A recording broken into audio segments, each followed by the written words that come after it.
It's okay. You still got cheese. I remember once though. Wait, hold on. When You just came up with the best slogan for Easy Cheese of all time. It's okay. We still got cheese. It's okay.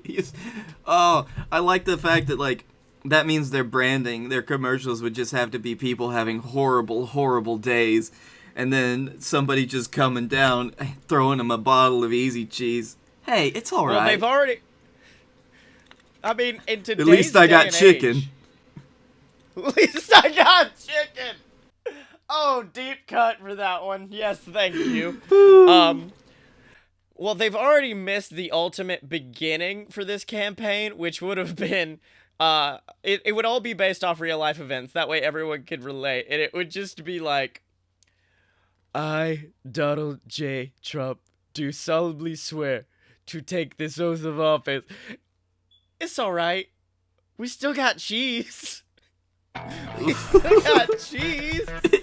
At least you got cheese.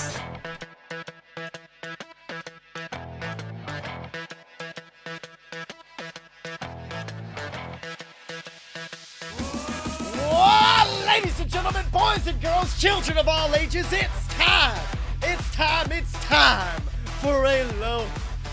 I said to talk about a load. A load of BS. That's right, ladies and gentlemen. A load of BS. The greatest show on the planet featuring the two best damn men of all time. And you know something? This is not just a normal load of BS, my friend. It's a special day. A special 2 days. It is Justin Long Day. And here, celebrating the greatest holiday of all time, is he, Justin the B. Long. Oh, also Justin Long. He, the B to the L-A-K-E. That's right, it's Blake Tanner. And as always, he is the easiest, the cheesiest, Scottye Moore. Hello. I've been up for 26 hours doing a marathon stream for both Extra Life, donate bit.ly/BSVScancer, and also in honor of Justin Long Day. And you've recovered from your first day of Justin Long activities.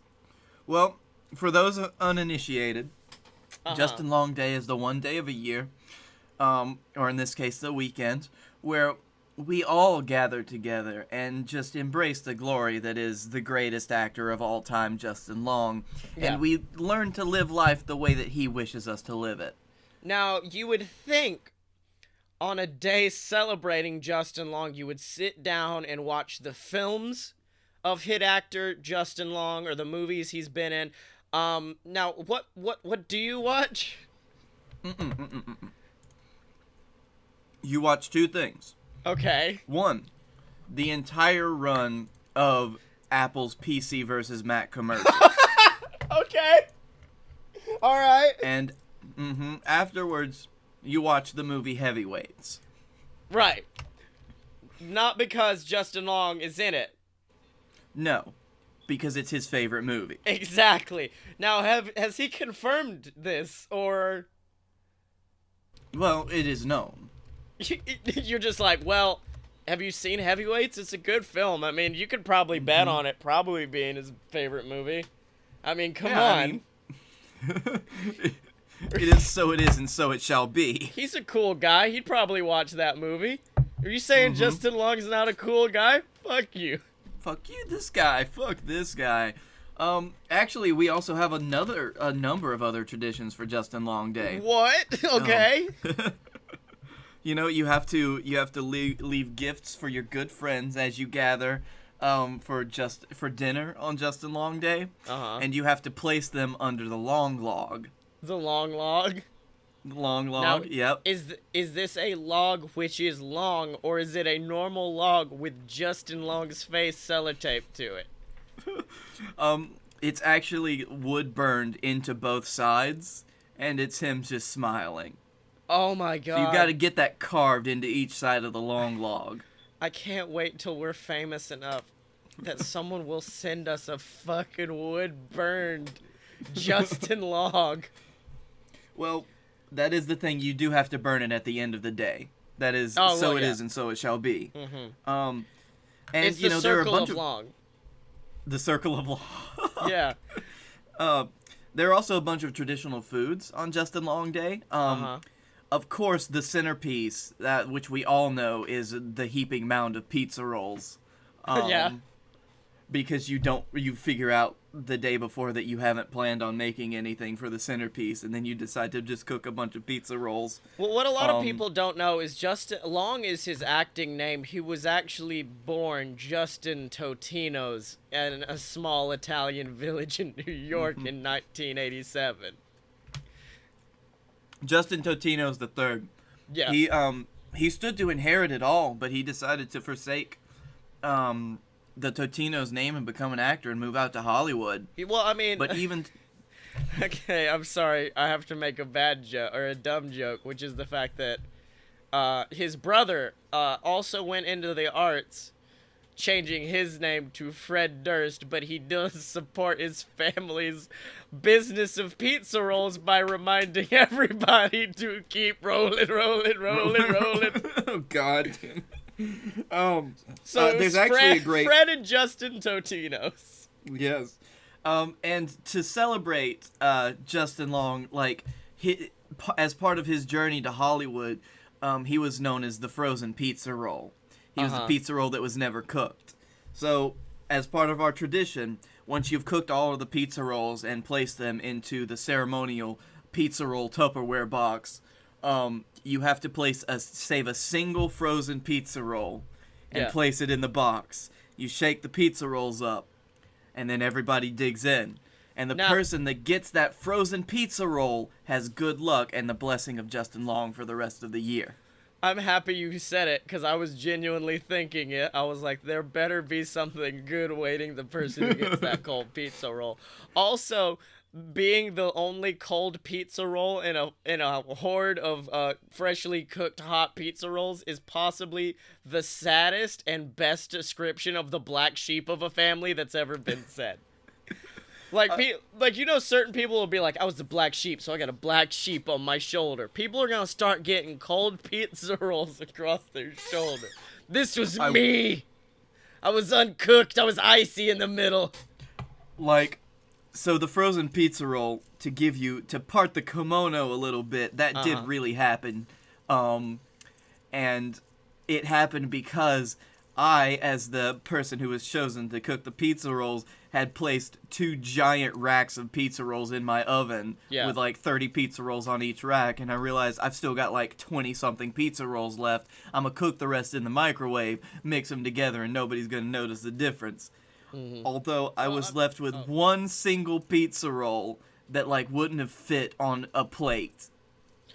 Well, I mean, I'm happy you did. I'm happy you actually gave some meaning to the frozen pizza roll, because you know what people do most of the time with a pizza roll that's frozen? They let it go. You getting me? You getting the joke? It's a frozen pizza roll. We hope you've enjoyed the podcast this week. Podcast over. The podcast has been canceled. I'm sorry. There's only so many. There's only so many bad jokes we can take on this podcast. I'm sorry. Well, as it turns out, that's all of the Justin Long Day traditions that I have. Well, I think we could. I mean, this one's not funny, but I do like the idea that we do a big old stream for Extra Life every Justin Long Day. That way we can. I think Justin loves the children, and Justin wants people to give back and help the children by donating to our Extra Life campaign at bit.ly/BS versus cancer. But if you do remember, Justin Long is a character in the Sasquatch gang, and it is just nothing about his love it's nothing but his love for children. I'm happy that's where you went, because I was afraid it was gonna be like, well, if you do remember, Justin Long once punted a baby 50 yards to prove that he could, and is known for hating children. It's like, whoa, and we're celebrating him? Yeah, we are. I still think I want to explore the concept of, and I know we should be celebrating the beauty of long, but since it is kind of all spurned from the Mac versus PC commercials, I do also want to explore the idea of the Easter to this Christmas that there is a John Hodgman Day somewhere in April. I would love a John Hodgman Day. Like, it's the exact opposite of Justin Long Day, where you just sit around. Justin Long Day, I think, is like a time you chill out with your bros and eat pizza rolls. I don't know, drink a Four Loko, get crazy. It don't matter. John Hodgman Day, you drink a nice glass of scotch and listen to podcasts all day and trim your mustache. If you don't have one, they will be provided.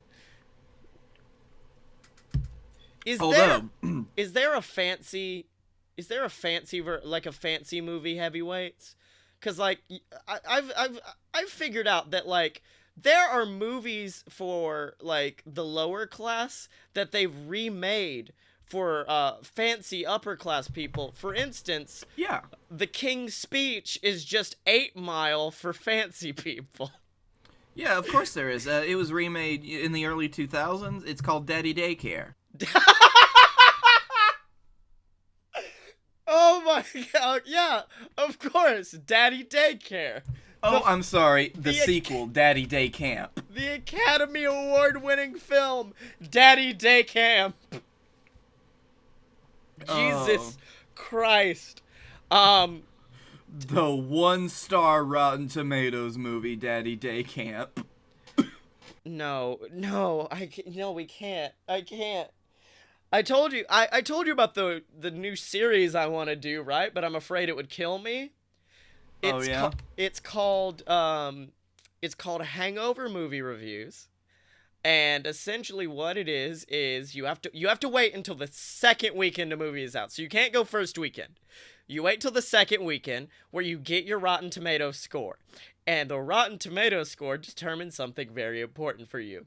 If it's like an 80 to 100%, you take 1 shot before the showing.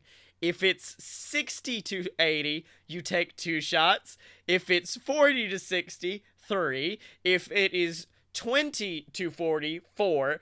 Now, if it is 10 to 20, you take 5. I know what you're wondering. What's that first 10%? It's still the 5 shots, but also an entire 4 Loko. And so then you go see the film. I would also film the experience, not like in the theater, but of you walking in and just sitting there waiting, sad, just like, oh no, everyone knows I'm drunk.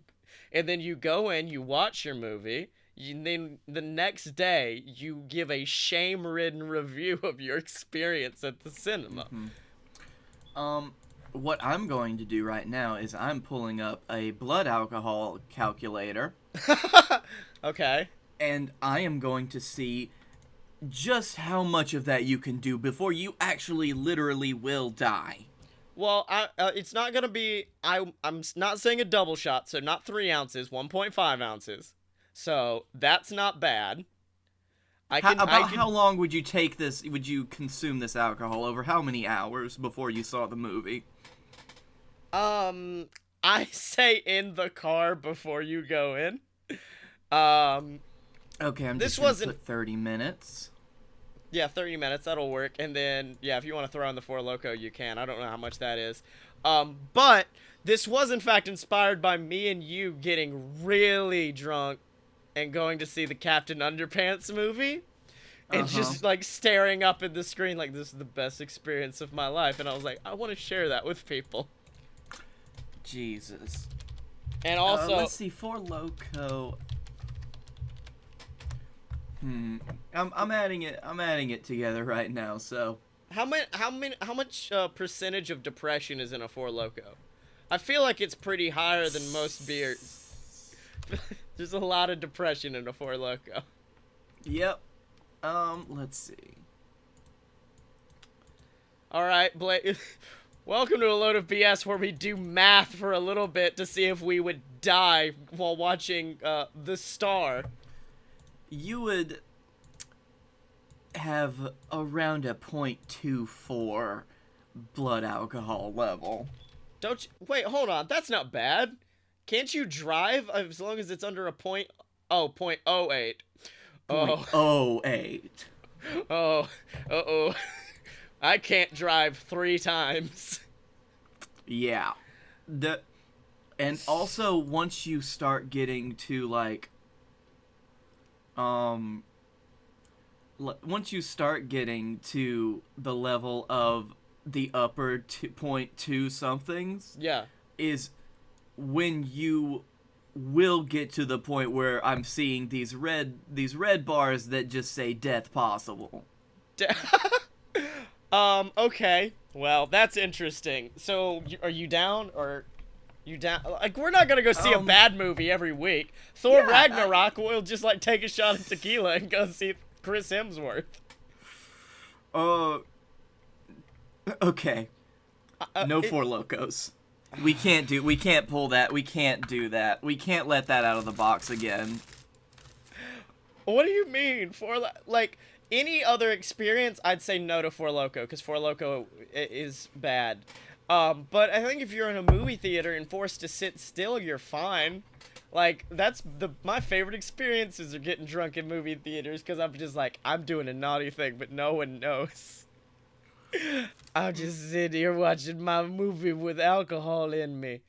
I think didn't I tell the story, the fact that I saw Suicide Squad while really drunk on movie theater margaritas? Because also, yeah, if you do this and you watch a shitty movie, you will have to wait anywhere from 3 to 6 hours before being sober enough to drive, depending.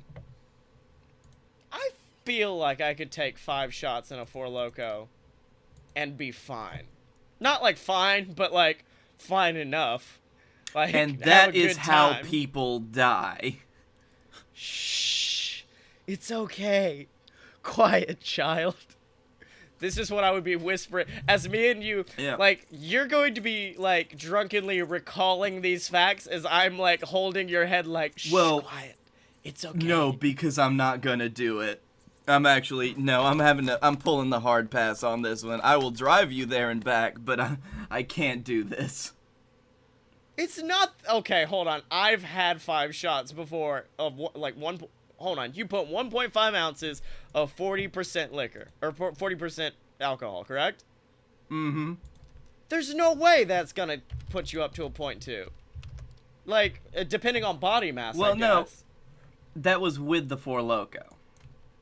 Oh. I don't think we're gonna go see a under 10% movie very often. How much is in a Four Loko, by the way? Holy shit. A fucking lot. Yeah, it's that's deceptive. Not good. Oh, believe me, Universal Studios knows how bad a Four Loko can make me. I believe that was one of the nights I almost got kicked out of Halloween Horror Nights, because I was just like, I'm gonna drink this in the car before I go into Universal. And then I'll be fine. Then I started walking downstairs. And that's when the problems hit. 5 shots, that won't be as bad. 5 shots wouldn't be bad. I don't think so. I don't. Because I've mathematically, I've gotten to a point finally where I've whittled down the alcohol amount to get me at pretty good and not going to die or be sad tomorrow, and it's 3 doubles, so 6 ounces of liquor. So that's why I'm like, I think I would be fine, but who knows? It also depends on the type of alcohol and how your body deals with it. I couldn't do that if I had a 6-pack of beer, but if I had a few shots, I'd be fine the next morning. Like, well, that's just because you have more in your system. You're like, let's just destroy. Also, apparently, a new Justin Long Day tradition, we just talk about getting liquored up and going to see movies. I've been eating crackers with cheese. Is that another one? Another tradition? I mean, sure, fuck it. There's gotta be a long list. At the bottom of it just says, if you want to add one, there's a Sharpie on in the cabinet. Fuck it, just do it. I don't care. I mean, It's just whatever, man. That's the Justin Long That's way. that Justin Long way. But if you do add something, you have to do it, or we will find you and we will kill you. We'll find you, and we will kill you. Yeah, I really like going to a movie drunk is good, in my opinion, because you have 2 hours to sober up, and you're having an experience at the same time. And I don't know, like the first time was when I got drunk and went to see Suicide Squad, and I just remember like sitting in my seat. That movie is so bad, I didn't know if I was sober or not. That movie was so bad that I was sitting there going like, I'm fine, right? I've only had like 2 shitty margaritas from out there. There's no way I'm drunk enough to imagine this being this bad. And it's like, no, it might be, actually. Oh, there was no way. I don't think there's a way you could drink yourself into seeing Suicide Squad as a good movie. However, drunk Scottye did very much enjoy Harley Quinn. He was like, yeah. Everything else, he was like, no. He tried his damnedest to like Jared Leto as the Joker. He tried really hard. He was like, no, it's gonna work. It's gonna be fine. Oh. Yeah, And then he came on screen, you're that, and it's just like, oh no. Yep. Errors were made. I don't think there was any way, like, as soon as I saw him as the Joker in the previews, I was like, I knew it wasn't gonna go well. Well, with me, like, when I first saw Heath Ledger's Joker, I was like, he looks like an old grandma. I don't like it. And then that proved me wrong. So that's why I was like, I'm gonna wait and see it. And then I heard, He laughs like the Count. He's like, 1 member of Suicide Squad, 2 members. I also love that the director came out and was just like, yo, dog, Joker should have been the villain completely. Don't know what went wrong there. And I was like, yeah. I mean, it was amazing. He came to every theater. Wait, who? Oh, the director. He came out after every performance, after every showing of Suicide Squad. He personally apologized. Wouldn't you love that? Oh my god. Didn't they do that for... What movie was it? It was like Ultraviolet or something like that, where the movie was so bad that they were literally giving out refunds at the end of the movie. That they were like, I do remember. Yeah. I remember hearing this story once from somebody who went to see the premiere of Birdemic. And at the beginning, like, they had some of the cast members on and they did a Q&A or they talked about it. And there was one cast member, I think she played the main, the female lead in the movie or whatever. Yeah. And he said that you could just tell that she knew how bad this movie was. And all she had to say was, just enjoy it for what it is. Well, I mean, you don't want to, you don't want to waste your money. So, I mean, and you know where you'll never waste your money, Blake Tanner? Patreon. With Justin Long. With Justin Our good Long. boy Justin Long. And over at patreon.com/a-load-of-BS. That's right, ladies and gentlemen. Patreon.com/a-load-of-BS is the only website where you can help support these good BS boys right here. Donate however much you want, but just know that you'll get certain perks depending on how much you donate.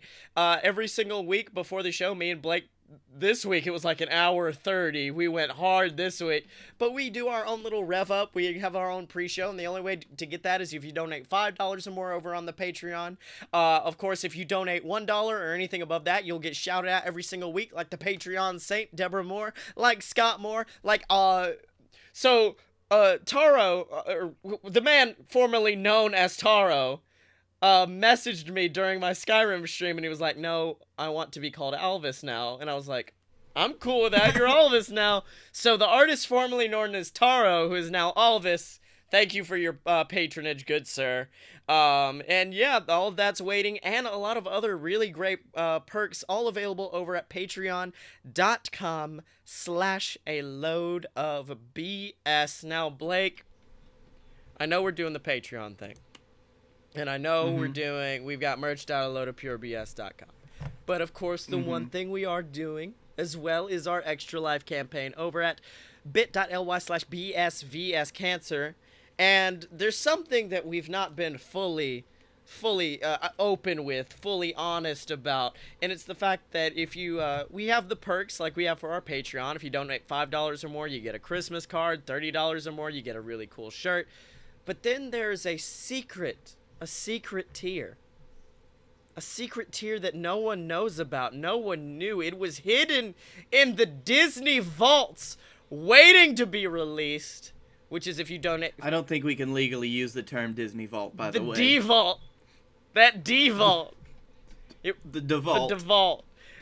It's been locked up. It's been locked under lock and key. And it's if you donate $15 or more, you'll get it for free. And we are proud to announce this day, this Justin long day, that January 9th, 2018 will be the day the BS are no longer just podcasters. We will no longer just be internet personalities. We will also be novel boys. That's right, ladies and gentlemen. January 9th, 2018 is the day BS versus the Gods releases an epic, multi-chaptered epic saga as me and Blake, in a completely true, not a lie story, tell the tale of when we took on gods. And I'm fucking excited to announce it finally, so we can actually talk about it. I've had to edit BS rev-ups before to be like, oh wait, shit, we mentioned BS versus the Gods. We have to cut that, because it's a secret. But, yeah, I'm fucking hyped. Anything I'm really other than... hyped. We gotta be something other than novel boys, though. We've gotta be novelistas. Wait, what? People featured in novels. We're You called us novel boys, and I don't think that's befitting of our stature anymore, Scottye. I think okay, here's the thing. Novela bros. Okay, here's the problem. And it's a problem I've realized during the writing process. And it's the fact that there are points during the book where we cut into the narrative and put in like our own notes, which is a funny little gag that we've worked into the book, like note from the BS which means that the story is being told by a separate person. So at the bottom of the book, we can't put our names. We have to... Who is our fake writer? We need our pseudonym. I thought Ric Flair wrote it. Ric Flair? I feel like we will get sued. It was ghostwritten. Who would have told our story? I came up with a few good ones. The first one was Aurel. That's his first name. Last name Stein. So it was Arl Stein. I feel like Arl Stein could have told our story, perhaps. There's Jeykey Rowling. So J.K. Rowling. It could just it could be J-A-Y, I'd say. J-A-Y-K-A-Y. J-A-Y-K-A-Y Rowling. That one's a good one.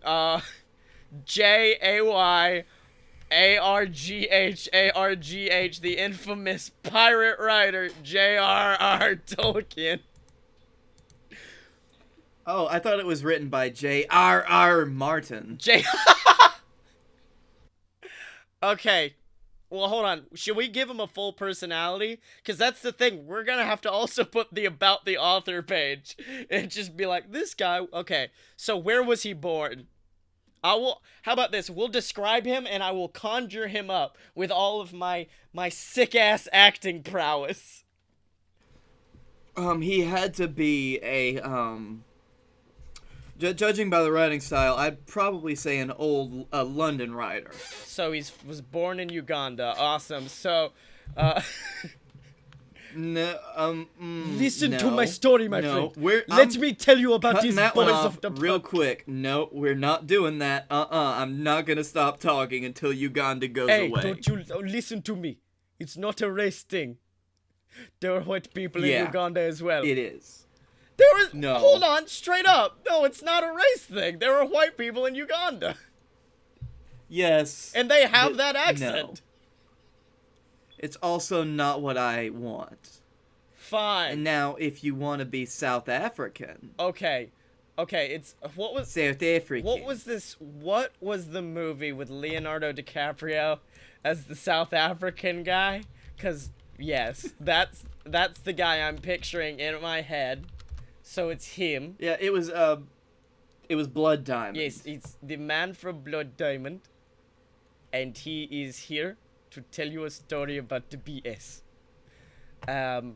Also, I also like to think that it's just Leonardo DiCaprio playing another part. It is, yes, it is. Also, I love the fact that I'm eventually gonna have to do the audiobook, and this is going to have to be the voice for the entire audiobook. It's like, no, you're back to Uganda. Why? Don't talk about this accent.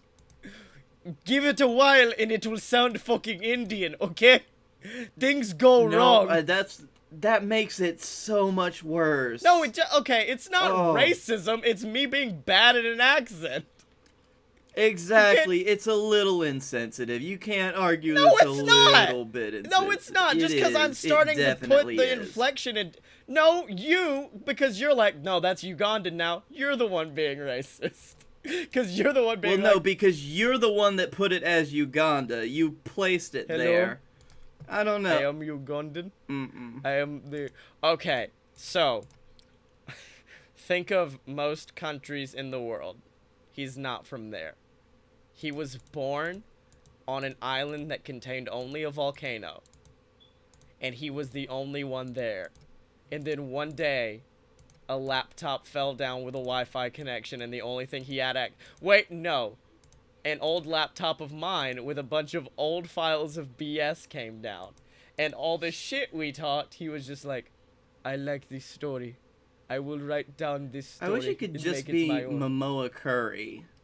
We could do Momoa could be the ghostwriter. Hello. This is my fucking story. Any other undertones that may or may not be racially insensitive, I'm just not a fan of that accent telling the story. He's not. I don't know. I just feel like I'm not going to be actually doing the audiobook in the Ugandan accent. You literally just said you might have to. No, that was called a joke, Blake Tanner, for we are a comedy podcast. You say things like that and you do them. I know you. Do you? Yeah. Oh, I would bet. I would bet that would just be like, you get that fuck it mentality, and just be like, no, I'm gonna do this. Or you might get the fuck it mentality and decide not to do it. Exactly. It could go either way. It can go either way. So your argument was, he might do it, he might not. Okay. Yeah, so let's not do it. So now we have to come up with the backstory. Let's draw that line in the sand. We have to come up with the back... well, firstly, he's no longer from an African country. He's from a country that has not been discovered yet. Yeah, I also think that you made this decision really quickly without playing in the space more with other sounds. Literally! That's this fucking podcast! It was the first thing that you did. Well, yeah, but you stuck on that one accent because so you keep bitching about it. You didn't play in that space. You're not playing in the space. You're not playing. I'm about to bust out some real racist ass Chinese accent if you don't back up. Okay, so he is a man he sounds literally exactly like me.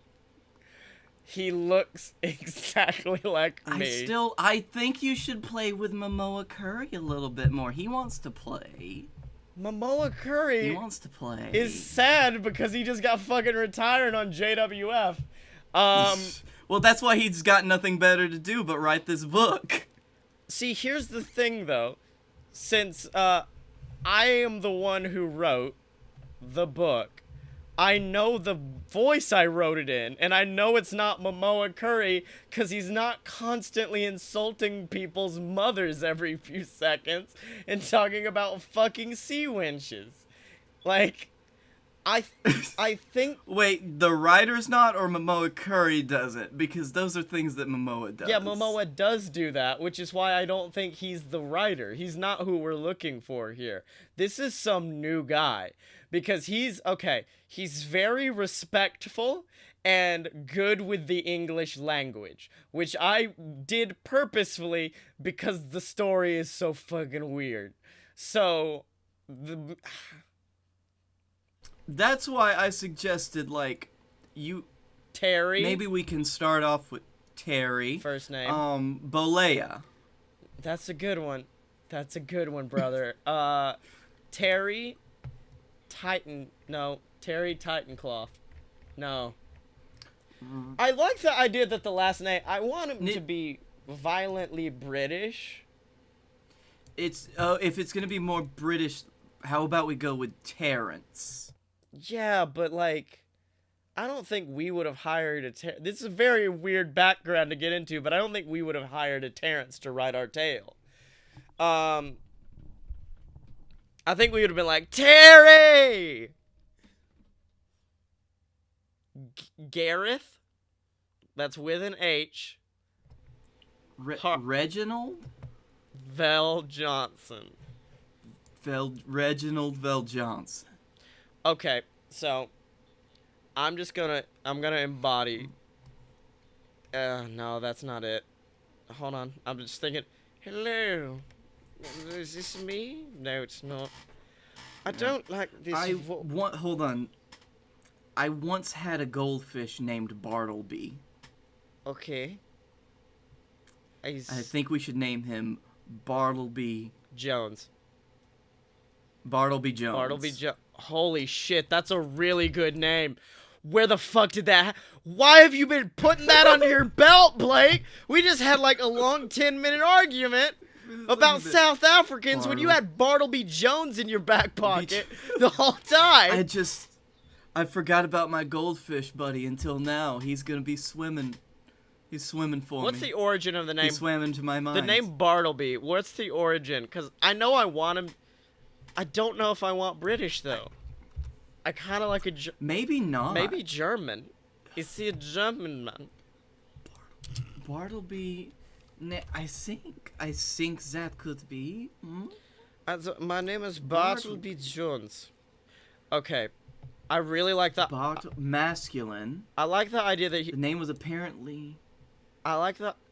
Sorry, go on. I like the idea that he was... that his family dropped him on an island by accident and he was raised by something.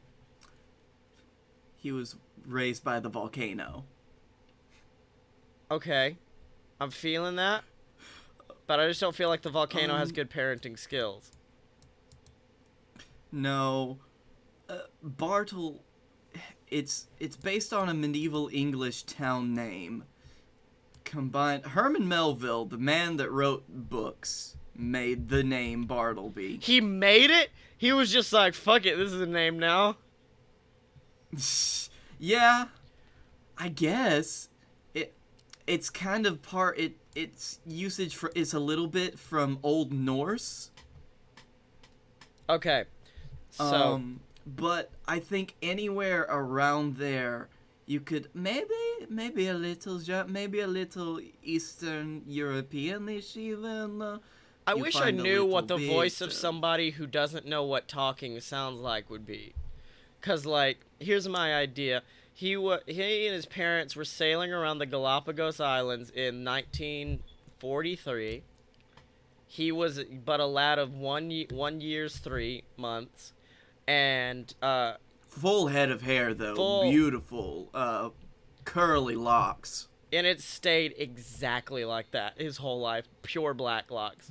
And so he got lost on the island, and his parents just left. It was a real Joe Dirt situation. He was like, they don't want me, man. Except he couldn't talk because he was a baby. And he was raised by Galapagos turtles. Mm-hmm.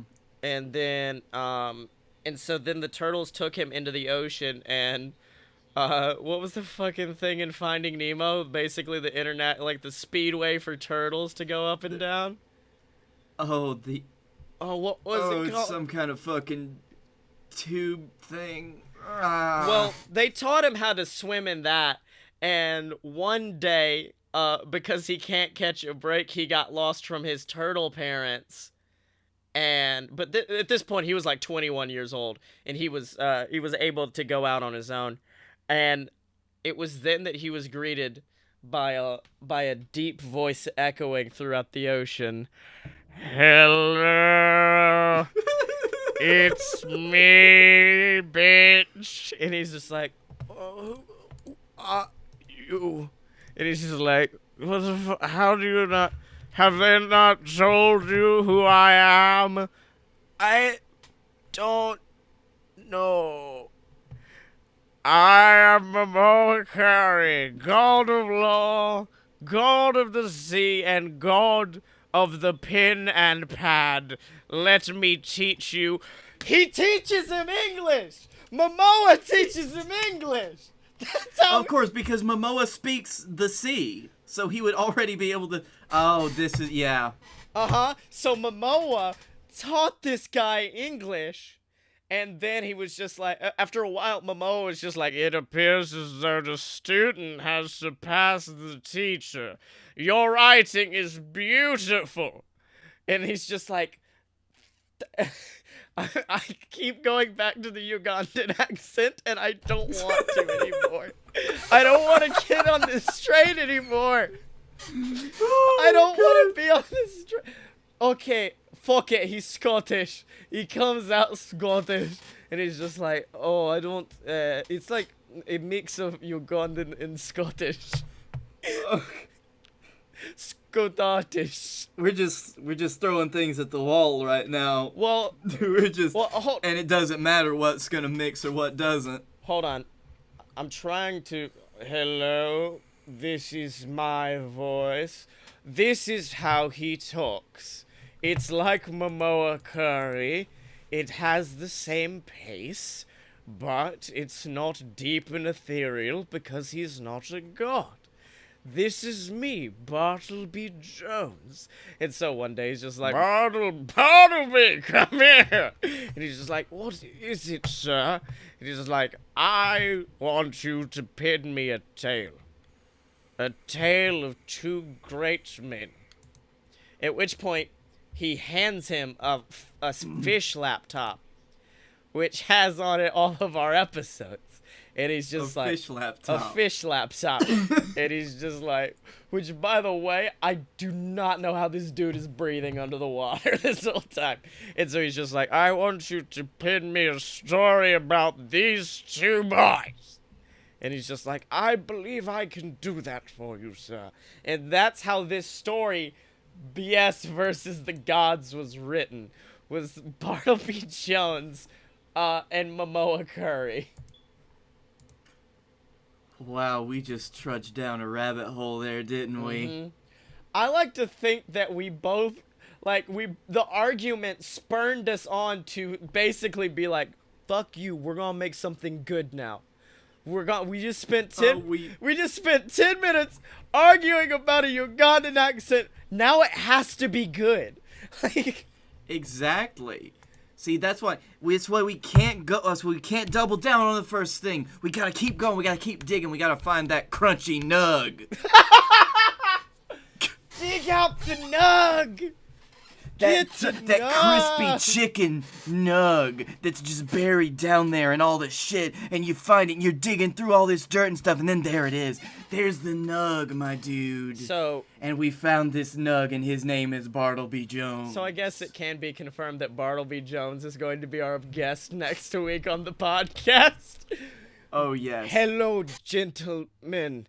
It's very good to see you today. Hello.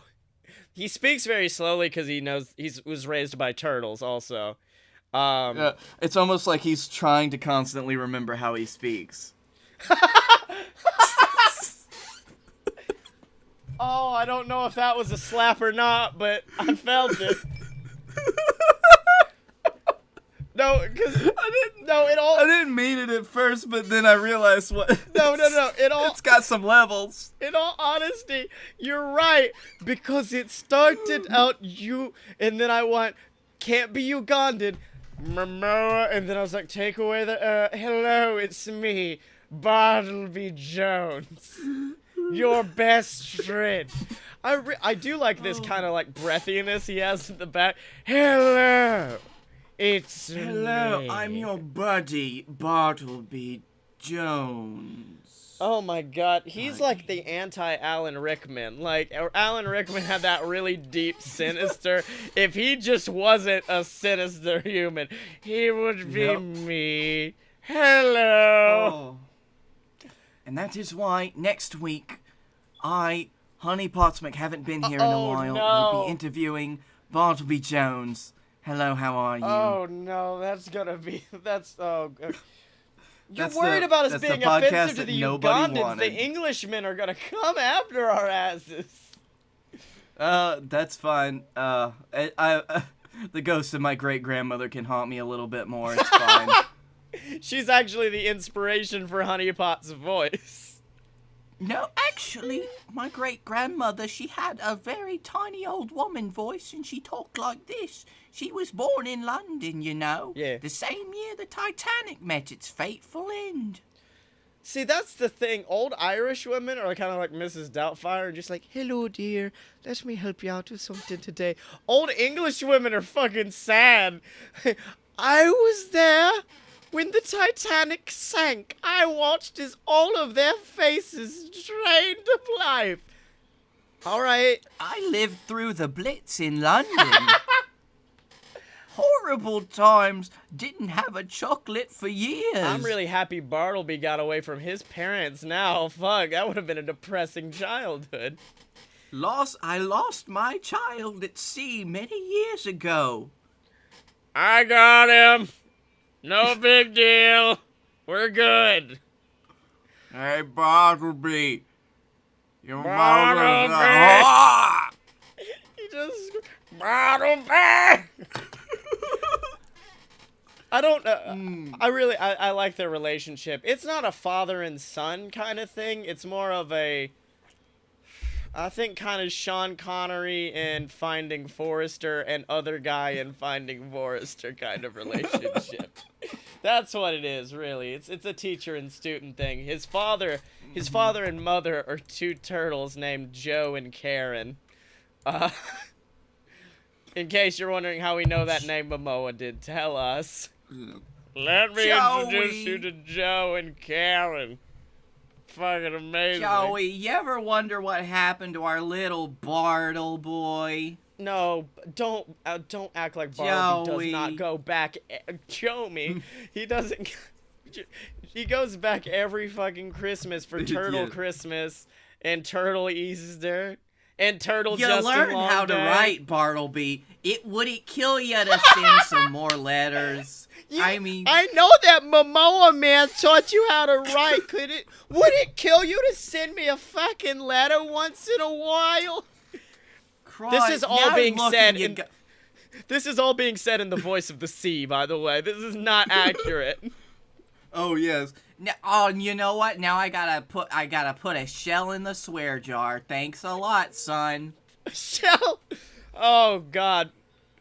Well, ladies and gentlemen, if you have any extra shells out of your swear jar, let me remind you to go over to bit.ly/BSVScancer and help donate to help us out at Extra Life, on our Extra Life campaign. During this Justin Long stream today, ladies and gentlemen, we ended up getting $75. We need more, though. We want to keep growing, keep going bigger. I want to break the big four. I want to get over $1,000 just to help out all these people over at Extra Life. We're, of course, donating to the Children's Hospital of Pittsburgh, and we do have perks over there for you. If you donate $1, we're going to do this huge shout-out where we shout out everybody who donated. If you donate $5 or more, I designed these BS Christmas cards. I'm going to put them up in the video on YouTube right up here. If you donate $15 or more, like we just said, you will get for free a copy, an ebook copy of the hit new Bartleby Jones novel, BS versus the gods. And then, of course, for $30, you get everything that came before it and this amazing BS t-shirt that I designed exclusively for Extra Life, but that's only available if you donate over at bit.ly/BSVS Now, Blake, I don't want to leave the guys hanging. I don't want to leave the boys and girls out there hanging with BS versus the gods. I know what's coming, and I am terrified. I want to give them a little bit of a... Well, okay, the first chapter, how do I say this? We're not in it. So do you want me to read the chapter we're not in? Or the first chapter we're in? No, I think we've got to begin at the beginning. Are you sure? I can skip ahead to chapter 16 where we're... No. God, that would be awesome. Yeah. It's a real fucking slow burn on bringing us in. All right. Oh, shit. No, we're 3/4 of the way through the book. This is all about some kind of fish dude named Bartleby. Bartleby. All right. I cannot wait to write that about the author section, by the way. I'm going to try to do it fast. That way we can get through the chapter that we're in. But let me get these... get my audiobook pipes warmed up. Chapter 1. Broken. All right, ladies and gentlemen, please follow on this way. The tour guide called to the latest group of tourists to grace the Birmingham Institute of Mythology. His voice droned on, exhausted as he stares at the clock. This was the last tour of his shift. For all you Marvel fans, get out those cameras as we enter this following area dedicated to Norse mythology. Total divas, that lot. A woman quietly comments from the back of the group. She's tall and slender, dressed in a long red dress, her beauty a stark contrast to the group of exhausted tourists who march forward into the room dedicated to Norse mythology.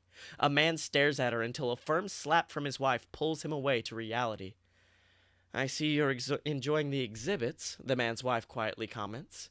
What? I was just looking at her dress, he snaps back as the two begin to quietly argue. The slender woman overhears them and smirks. Perhaps we can focus on the tour, the tour guide exhaustedly yells from the front. Now, as I was saying, these chains were created by a local blacksmith, representing the chains which the gods used to chain Loki for all the years. He would eventually break free and set forth the events of Ragnarok. The tall woman smirks, passing by another couple.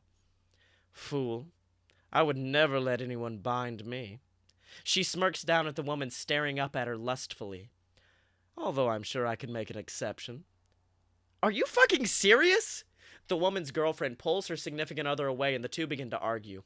The tall woman seems to leave a trail of arguing couples behind her, her beauty causing jealousy in some and immense lust in others. Onwards, people! We've got just a few more rooms to go. The tour guide sighs as he attempts to corral the sea of angry tourists behind him. His day had been exhausting, and this woman was just causing more problems. He couldn't wait to get off and go home.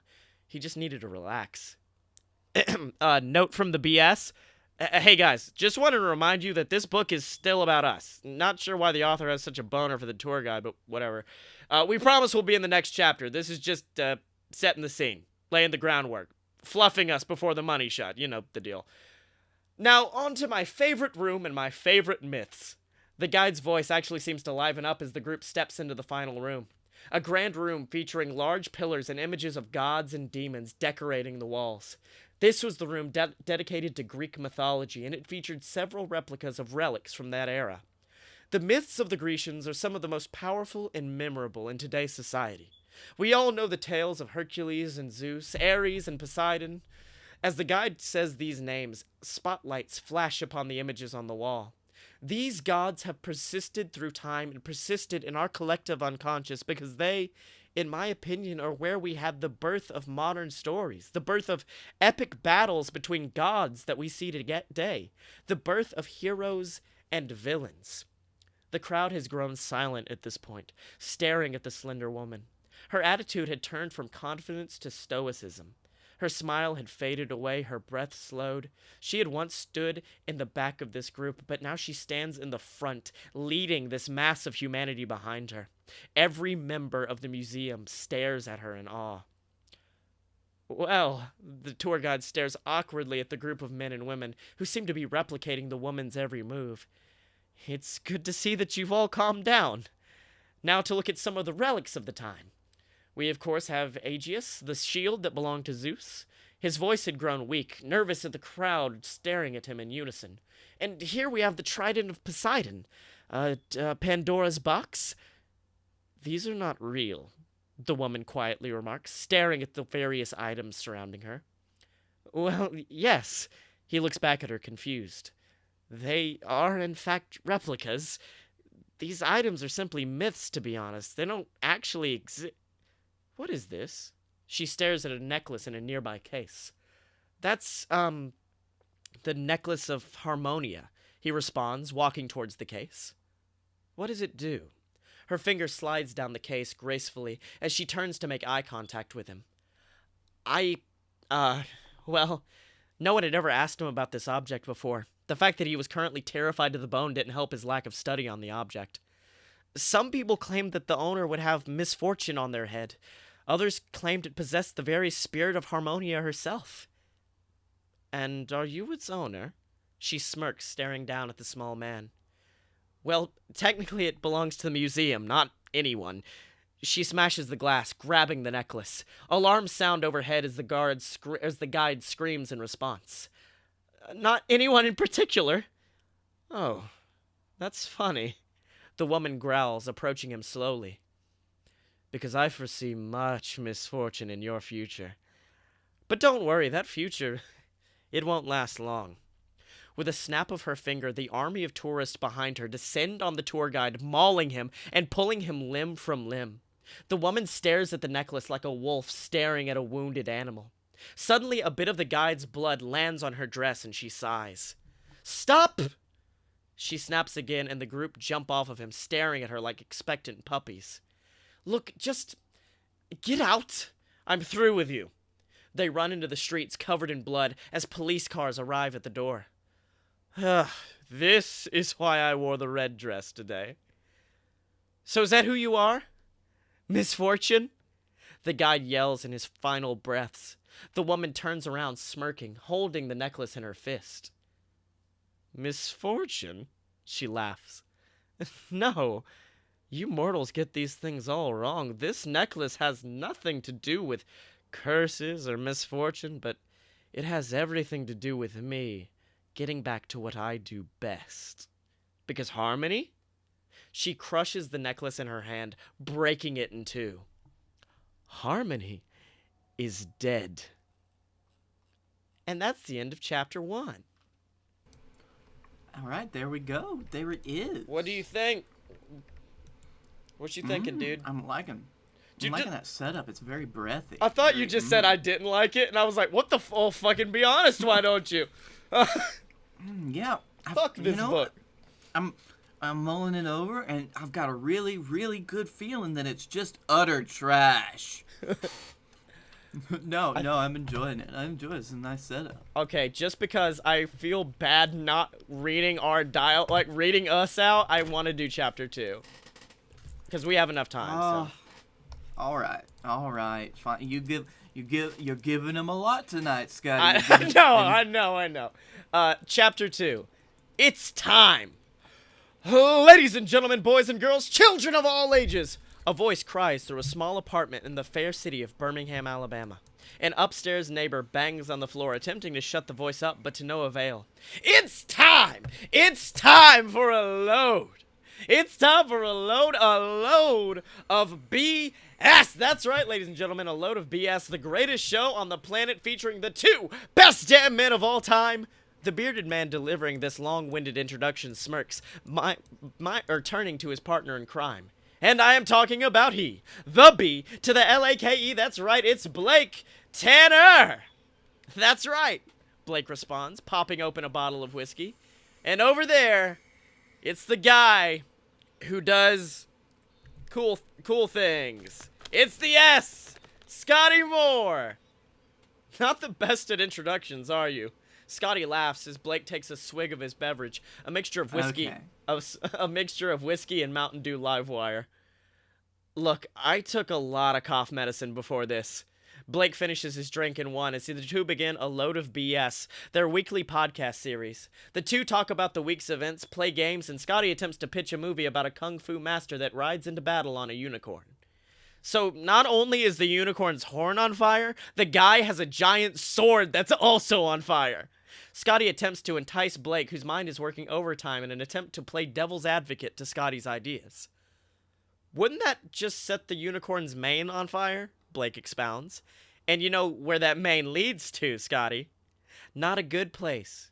Your ninja warrior's about to have a flaming dick just because you wanted a cool horn. The mane is fireproof, Scottye responds matter-of-factly. Fireproof and black. In fact, the whole unicorn is black. It looks metal as fuck. It's a giant unicorn, covered in fire, and black. But the important question here is, who is our kung fu master? Well, Blake rubs his chin pensively. I'm glad you asked. Because there's only one man with enough kung fu prowess to take on this role. And that's the master of Shaq Fu himself. It's Shaquille O'Neal, ladies and gentlemen. Oh my God, Shaq! Oh, you know it, baby, it's me. Scottye laughs as the two continue on with the show. By the end of the show, Blake has finished his whiskey and Scottye smiles with the work they've done. Just gotta export that audio and we'll be on our way, buddy. On our way? Blake groans, standing. It's midnight, Scottye. Where exactly are we going? Why, Blake Tanner, I never! Scottye comments with a faux gasp. It's the day of celebration. The most magical day of the year. Uh-huh, Blake comments, staring at Scottye. You seriously don't know? Scottye laughs, grabbing a drink from the fridge. The inventor of the holiday doesn't even remember what day it is. What? Blake's eyebrow furrows in confusion as Scottye points towards the calendar, which reads December 3rd, Justin Long Day. Blake's eyes grow wide as his smile creeps across his face. It's Justin Long Day! That's right, ladies and gentlemen. As midnight crept across the clock, so too did Justin Long Day creep into our fierce heroes' hearts. The holiday that Blake invented long ago had come around once again. It was time to watch heavyweights, enjoy some Mac vs. PC commercials, but first, it's Dave & Buster's time, baby! Scottye says with a smile, going to his room. Isn't Dave & Buster's closed? Blake calls from the other room, sitting on the couch. No. Scottye nervously changes clothes. They're totally open. All night. Forever. It's a new thing they're doing. Note from the BS, this is not a new thing Dave & Buster's is doing. They close at midnight. I googled it. Just suspend your disbelief for like a second. Blake sits on the couch, browsing Reddit as Scottye gets ready in the other room. Scottye took forever to get ready in these kinds of situations. He scrolls across a post with the headline, Confused Mob Assault Museum Curator, and clicks through. Scottye? Blake calls from the living room, concerned with the content of the article. Scottye opens the door to his bedroom, and the chorus of John Cena's Bad Bad Man fill the entire apartment. Blake plugs his ears, attempting to shout over Cena's lyrics. Maybe turn that down? Yeah, you're right. It's a bit loud. I probably should turn it down. Scottye slumps back into his room with a smirk on his face. Blake continues to read as the audio quiets, when suddenly, turn down for what? Lil Jon screams, shaking the walls of the apartment and causing Blake to jump. He puts down his phone and enters Scottye's room, where a fully dressed Scottye is dancing to the music. Blake turns off the music with a heavy sigh. What? Scottye turns around, staring at Blake. I've been waiting to leave for 20 minutes. At this point, Blake had this argument so many times, he was on autopilot. How long have you been dressed? Well, physically, I clearly look like $1,000,000, Scottye comments, grabbing his jacket. But I need to feel mentally like $1,000,000 too. That's what the music's for, to get psyched up. You can get psyched up in the car, Blake urges. Come on. The two exit to Blake's car and make their way to the Dave & Buster's, an annual Justin Long Day tradition. Add that one to the list, apparently. Little did they know that this Justin Long Day was going to be one they didn't soon forget. Also, just this one's just more for you. The next chapter where we get into the car begins with dirty, rotten, filthy, stinking, dun, dun, dun. And we are jamming out to Cherry Pie as we drive to the D&B. Yeah, that is what we would do. Exactly. So okay, now that Good. your dialogue, I've got anything. a couple of notes. If it's about you inventing Justin Longday, it's just because I don't want to go into more exposition. Okay, that's fine. I'm okay with that. But the reason Blake in the book doesn't know it's Justin Longday is because December 3rd is not Justin Longday, it is December 2nd, as observed on his calendar. So in his mind, he was leaving Justin Longday. Right, okay. I'm fine with that. Also, don't mix cough medicine and whiskey. It's a bad idea. That is for literary effect. Your character has a lot of whiskey in this book. I An know, I'm good with insanely that. large amount of whiskey in this book.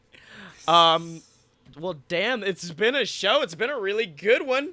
Happy Justin Longday, my buddy. You know what? I enjoy that keeping with the Justin Longday traditions. Every time we tried to talk about Justin Longday, we got horribly sidetracked.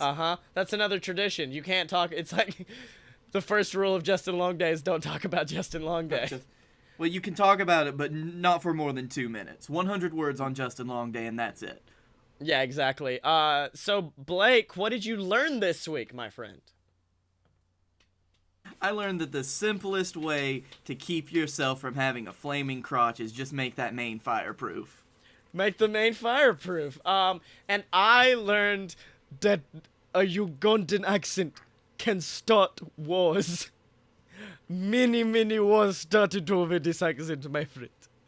A very war-torn region of the world. Oh my god! Oh no! Whoops! So Blake, where can they find you on the internet, buddy? You can find me at Blake A. Tanner on Twitter, at The Darkroom Vigia on YouTube, or whatever. Blake A. Tanner on Instagram. I don't know. I post pictures about what my life is. And you can find me on the Twitter at ScottyMo. That's SCOTTYEMO. You can buy my book on Amazon. It's called Queaselcorp, A Tale of Dicks and Douchebags. That's spelled QUEZALCORP. I've got Queaselcorp risen, and of course soon a BS versus the gods, ladies and gentlemen. I'm sorry, I'm really fucking hyped for this book. And then, of course, make sure to check out this podcast and all the other amazing BS Network products like Fight Boys, our pro wrestling podcast, and Opposite Attractions, the show where me and my buddy Jim Murphy invent our own theme park. That's all available over at aloadofpurebs.com. If you're listening on iTunes or Stitcher, make sure to rate and subscribe. If you're on YouTube, do the same thing. Leave a comment. Tell us what you liked about the show. If you're hyped for the book, if you're not, don't keep that to yourself, I guess. And of course, it is the giving season, ladies and gentlemen, and we would appreciate every bit of donation that you could give us over at bit.ly/BSVScancer. The Extra Life campaign has been going well so far, and we want you guys' help to drive it completely and totally out of the park. And as always, ladies and gentlemen, you can find us at aloadofpurebs.com. Buy our merch over at merch.aloadofpurebs.com. Donate to the Patreon. Find us on Facebook. Subscribe on YouTube. And remember, you can find both of us on Twitter at A Load of Pure BS, except no substitutes. And we will see you next week.